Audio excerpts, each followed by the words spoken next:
Welcome, everybody, to the R&R Catcast, a fan-based podcast focusing on Montana State athletics. We're two dudes named Ryan from the state of Washington talking about our dear Montana State. We hope you enjoy.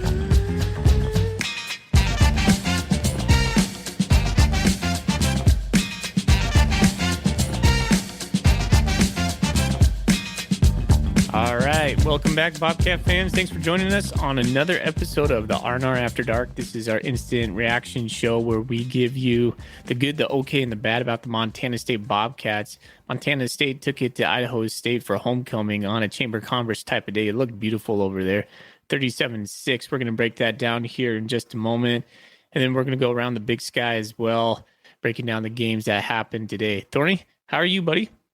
Doing good, man. You know what I just realized? Montana State sits alone in first place in the Big Sky because we're the only program that's won 3 games. Everyone else is at 2-0. Grizz and Weber State and Idaho. So 3-0, top of the Big Sky. I'm doing good, man. How you doing?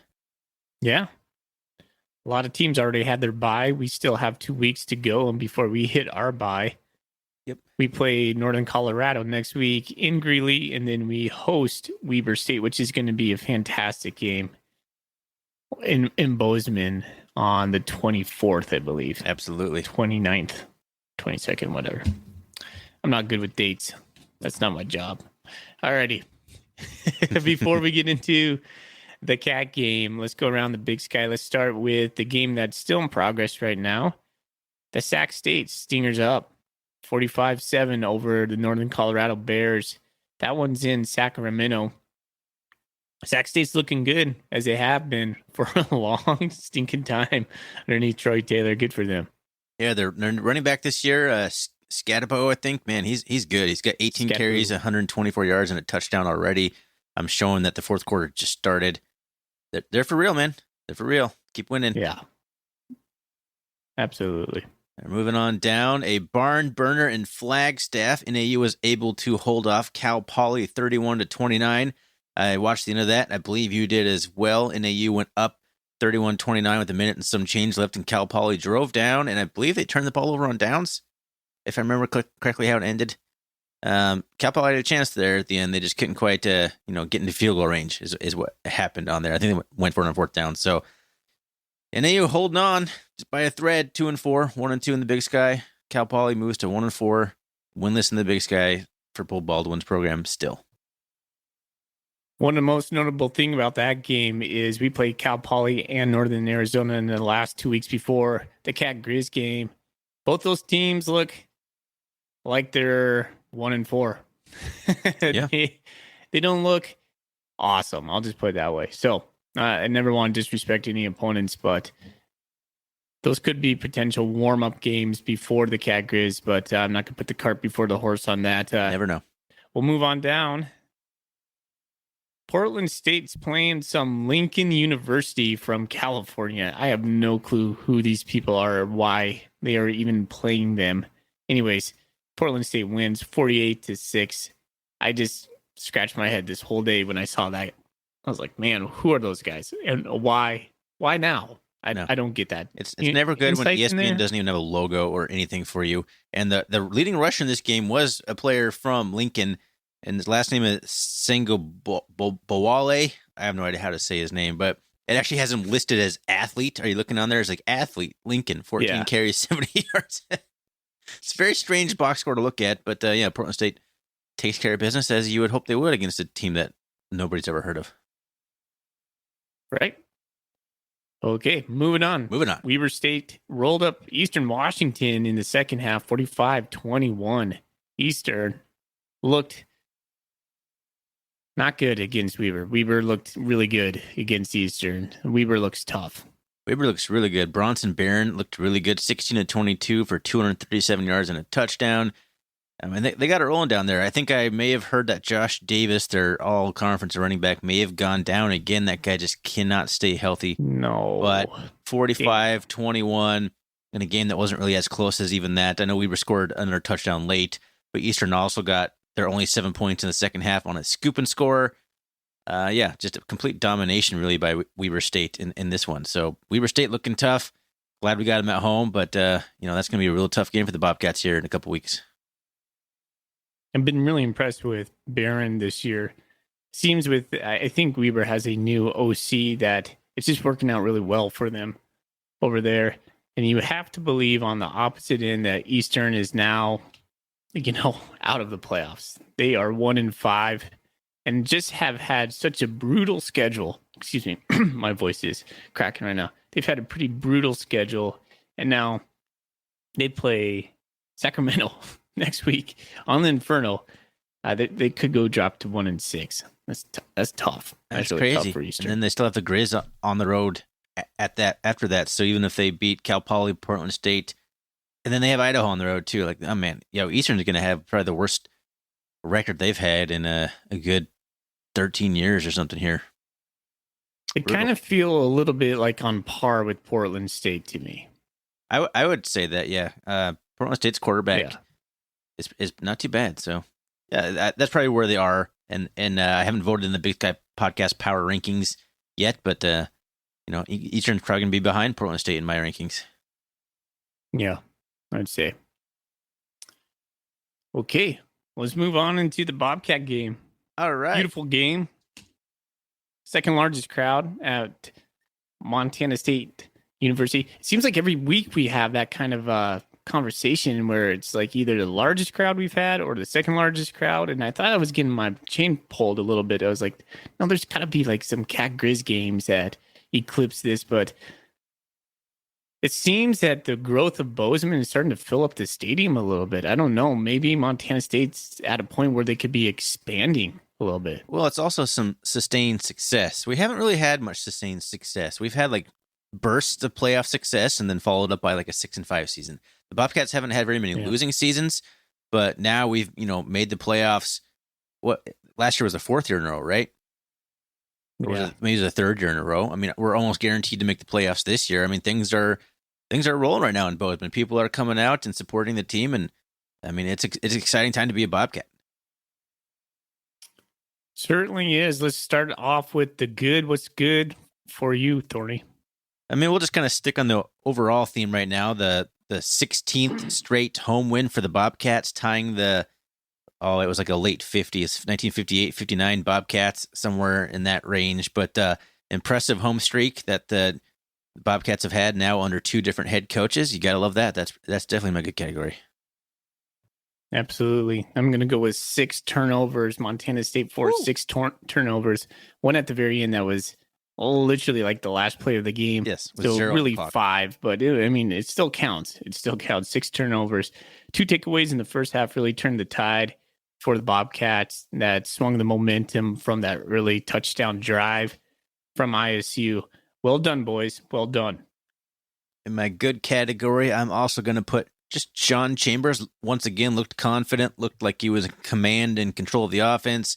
16 of 22 for 150. I think most of that was done in the first half, but 0 touchdowns, 0 interceptions, though he did fire one into another defender's hands that was dropped. So Sean is avoiding the interception bug at the moment, but 33 yards on 8 carries and 3 more touchdowns on the ground. So it's also kind of in the good category is that they didn't rush him into the ground in this game. They didn't need to. 8 carries sounds pretty good in a game like this. You no need to get that into double digits, but good rushing performance and a good passing performance from Sean Chambers. So again, got to put him in my good category. Two weeks in a row, man. Sean Chambers is impressing me.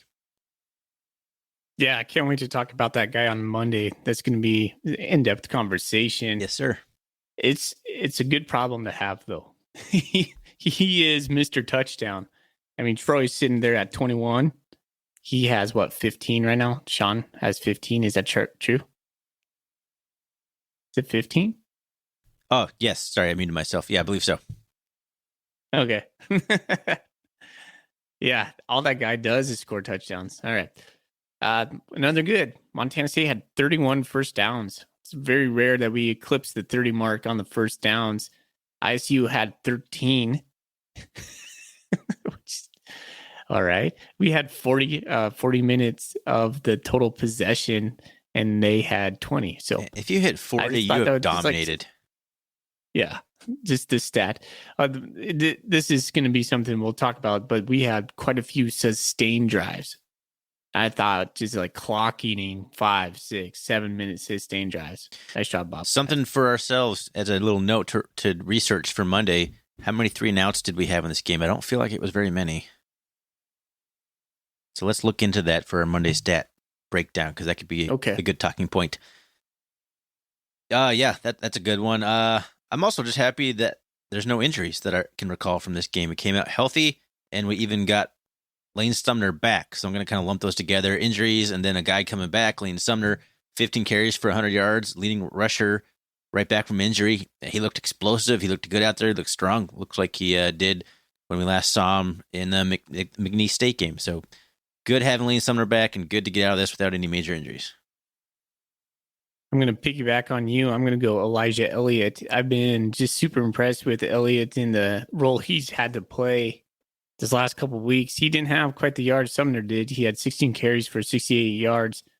But man, it looks like he just runs so hard. I love watching Elliott run. He has a certain level I don't see in any of our other backs. No, he'll get like drugged down by someone who's really strong. His legs are still like churning. He's like almost like running sideways as he's being pulled down. His legs never stop moving, man. It's really fun to watch. He's really impressed me this year. That the extra weight he's put on has been good weight, and he looks a lot stronger for it. And it's like, man, how is this guy not a starting running back in the Big Sky Conference? You just look at that like, how? But then you realize who's ahead of him. But maybe. But man, he's been playing really well. So definitely squarely in the good category. Huge shout out to Elijah Elliott for, at the very least, stemming the tide while other guys get healthy. But I hope we continue to use him because he has earned carries. We rushed for 255 yards. We got to put their rushing game in the good category. Montana State just like flexing the outside zone. We are so good at running outside zone this year, getting our backs on the edge and sealing those blocks. So much fun to watch. There was a couple times you were texting me earlier during the game where you were saying it's 3rd and 10 and we get a first down running the ball. Like, who does that? who runs the ball on 3rd and 10 knowing that there's a good chance he'll get a first down on it? Yeah. Montana State does. Like the outside zone game has been really, really slick for Montana State. So we're doing awesome on that. Yeah, just 4.9 yards per carry though. So as far as Bobcat games go, this was an okay rushing performance. A lot of that, I think, was the conservative nature of the second half, not using Chambers a whole lot in the rushing game, especially kind of up the middle. That's where he's had a lot of success with his big runs. I think his long was only a 13 yard rush today. So doing all that without being too explosive, without opening up the playbook too much, is still a solid day running the ball. All right, I think the last thing One last thing for me. Oh. Sorry, I think you've had like 2 in a row. I just keep piggybacking off you. Let me have one here. My last good thing I want to say is Sean Austin got in the game. We got up big enough to let guys get in, subs get in. Sean Austin get in the game. It was nice to see because we're going to need, there's a good chance we'll need a third quarterback this year who can come in if necessary. So good getting him some reps in this game. And hopefully he gets some more next week. Knock on wood. He didn't take very many passes downfield, but he went 8 for 8. He did 64 yards or something. Pretty sure they were all just straight passes to the flat at the line of scrimmage. Yeah, and that's okay. He's really good at that. Super good at that. Sean Chambers, he had himself a day passing. I mean, it doesn't show up on the stat sheet. 150 yards, it's not that big, but he completed 16 out of 22 passes. Not too long ago, Ryan, we were throwing for 12 passes a game. So we're more than doubling that. I thought when he has his feet set, he makes a really good ball. Especially we had a couple completions to the tight ends, most notably Derek Snell. And I don't have his stat in front of me. You probably could see that for me. But Snell had a pretty good day. He missed one at the very end that was a first down if he would have caught it. But Sean put a little too much mustard on that ball and went through his hands. But yeah, pretty impressed with Sean Chambers so far as in his passing game. Is like as long as like he can set his feet, he seems to be doing pretty good back there. He has like that progression too. He's able to go from one read to another. He's making some strides. Bully, we had 11 different players catch a pass today. Now that's cool. When's the That's last time pretty that cool. Happened in Montana State? That's got to be Prukop Jeez. era for sure. I mean, Trayton Yeah. Pickering actually led everybody with 40 yards on 3 receptions. Garrett Kuhn had 4 receptions for 34 yards. I mean, those were kind of from Sean Austin, I'm sure. But Cleveland Thomas had 2 for 32. Robbie Austin had 2 for 22. Elijah Elliott had 2 for 20. Ryan Lonergan had 3. So Lonergan had 3 for 17. Derek Snell had 3 for 16. And Trayton Pickering had 3 for 40. So our tight ends had 9 combined catches. That's amazing.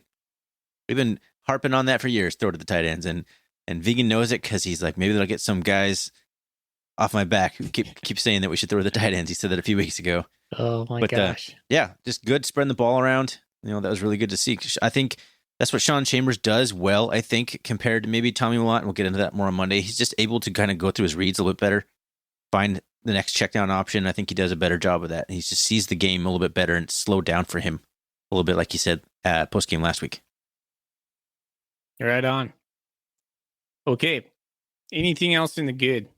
I got one more. I'm going to sneak one more in is a return game. Marquee Johnson, even though he got called back, had like a 75-yard return in the second half to Yes. start the second half. That guy is amazing. Just absolutely amazing. We actually got him in space. We gave him the ball too, like a end around, and he's so shifty. I'm like, why are we not going back to that? And then he got a hold on the next play from Taco Dollar, and Coach Vegan just ripped into him on the sideline. And Marquee was not having any of that. Him and Coach Vegan like met, and he tried to skirt Vegan, and Vegan was like giving him the business.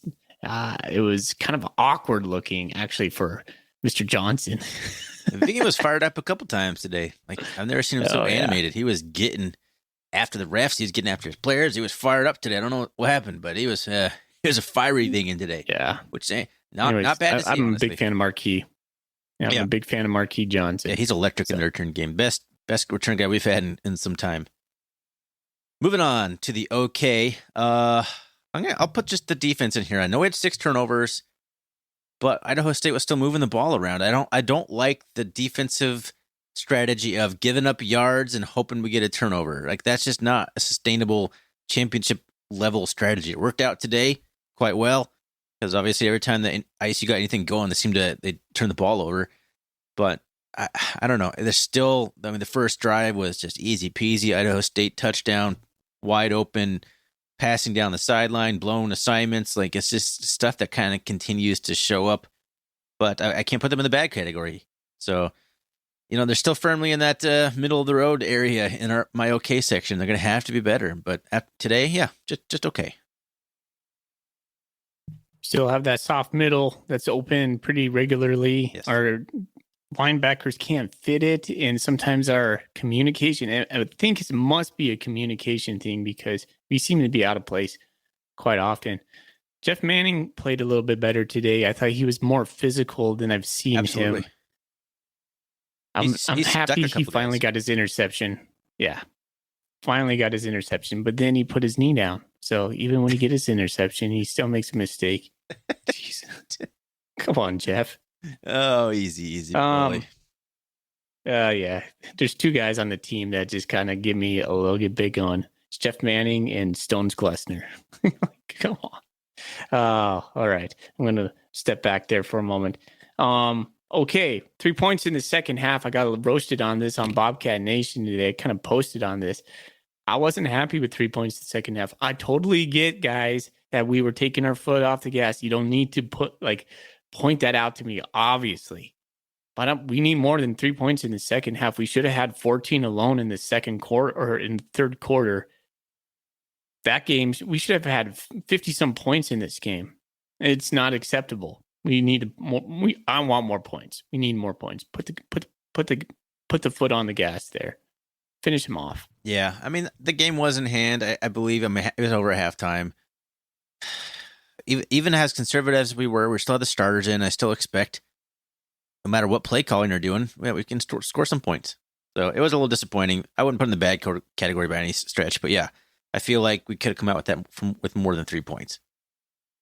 Sure. I guess we should have. We had the field goal blocked, so it should have been 6, which isn't a whole lot better. But man, Stones from the left hash. he's got some troubles over there. It's blocked, man. That You're is a giving him a tough lot place. of guff for a blocked field goal. Well, he should have had a better arc on it. He should. Yeah, That's his job. It's like what, like a 20-yard field goal? Stuff Man, happens. just make that. Stuff happens. Jeez. He had a 48-yarder. I mean, that would look like one of his best kicks of ever, and then he follows it up with that. I'm being hard on the gentleman, but it's been too consistent. Yep, fair enough. Anyways. All right, anything else in the okay category? This is kind of a hard game to really parse out good okays and bads from, because it was overall just kind of one of those bleh games, but yeah, scoreless third. less bled than last year against Idaho State, so that's good. Yeah. All right, let's finish this off. Yeah. If you can't hear someone's banging on the door, my daughter's like, come out. Time to go to bed. The bad, I only have one real bad thing I want to say in the bad. I don't know what happened here. Leon Costello came out and said that basically Montana State screwed up the paperwork or something for Ryland Ort. So Ryland Ort was not able to play, which was pretty disappointing. And they've had, I mean, he's been suspended since before January, like maybe even December of last year. How did it get to this point where it was not handled properly, not submitted in time? I find that pretty incredible, unfortunately. Unreal. It was almost like not believable. So I'm just happy it was in a game that was not of consequence. Sure, for against sure. Weber, against like the Grizz, if this was happened, this would have been terrible. Oh yeah, it would have been much worse if it was a more impactful game. But I feel bad for Ryland Ort. I mean, you get X amount of games to play football in your collegiate career. Most guys aren't going pro. You're done. That's like one game robbed from his overall games he gets to play as a collegiate athlete. And that's why I feel bad. Other than that, nothing bad from this game. Yeah, just a couple okays, but overall, yeah, that was bad. That's another stat I'd like to look into. I feel like teams have a good game plan for the Cats and come out and score a lot on the first drive, and maybe I'm misremembering that, but I want to look into that because it feels like something that happens more than it should. It takes a while for the Cats to adjust, and this time the ISU came out and had a good game plan and saw some things and took advantage of it right off the bat and marched right down the field like, here we go. In my head, like, here we go again. But that was the last points they scored the entire game, so that's good. Do you think the defense is getting better? I can't tell. I can't tell either, honestly. I felt like they did some things better today, but then they also did some things that were the same as I've been worried about all season. It just happened to force some turnovers, so that was really good, obviously. But I feel like that may have masked some other things that would have happened if those turnovers didn't happen.